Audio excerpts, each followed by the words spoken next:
Before we get into this video, almost 80% of you guys who watch my videos are not subscribed. So if you haven't already, please leave a like and consider subscribing if you're new around here. It really helps me out. Now onto the video. New to Rust? Just want to learn how to improve your spray with the Mp5? Well, in this video, I will give you some tips and tricks that can help you improve your spray. Like my last video, if you haven't seen or know how to use the AK, we'll go over the same command. This command is graphics VM scale false. This makes your gun smaller if you play in a higher FOV. This makes it easier to see enemies behind your sight, as well as taking less space on your screen. You can see the difference it makes in game. You can always revert this change by typing the same command, but instead of ending in false, you change it with true. The command will be in the comment section of this video as well with another command. Next, let's look at the spray pattern. Instead of practicing the first bullet, the second one, etc., like I did in the AK video, I recommend you break it up into parts.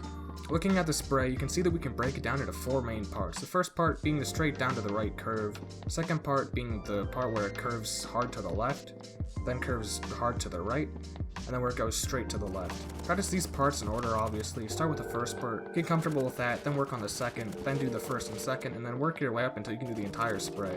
After you can do the full spray, practice this for about 20 minutes a day, and over time you'll become amazing with the Mp5 in Rust. I recommend you play on a lower sensitivity in Rust as well. This isn't Rainbow Six Siege or Overwatch where having a high sense somewhat matters in terms of flicking. On Rust, aim is a lot slower and more precise. I recommend anywhere from 400 to 1200 DPI, anywhere from a 0.1 through a 0.4 in-game sense. I recommend you to be able to do a 180-degree turn with one swipe of your arm. You're looking for an ideal sensitivity that is not too slow or not too fast. I play an 800 DPI with a 0.2 look around sense and a 0.125 ADS sense. I'll leave a command in the comment section that allows you to change your ADS and look around sense if you want to be more finicky with that. Having a lower sense gives you more control over the recoil, and this can change how accurate are you with your spray in my opinion.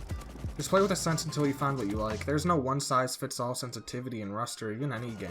It's all personal preference and what you like most. Next, like the last video, let's look at some of the attachments. Running laser and hollow will always help you with your aim cone. If you don't know what this is, I'll quickly explain what aim cone is. Aim cone is when your bullets cone off in a random direction when you spray your gun. This means your bullets aren't totally accurate, so having attachments that lessen this effect is great. Hollow and laser are the two best for this. Silencer also helps, but it also lowers your bullet velocity and damage, so you need to play around the suppressor itself. Using this simple handmade sight, a lot of people use for their Mp5, and it's really the only gun that I would recommend you use it on.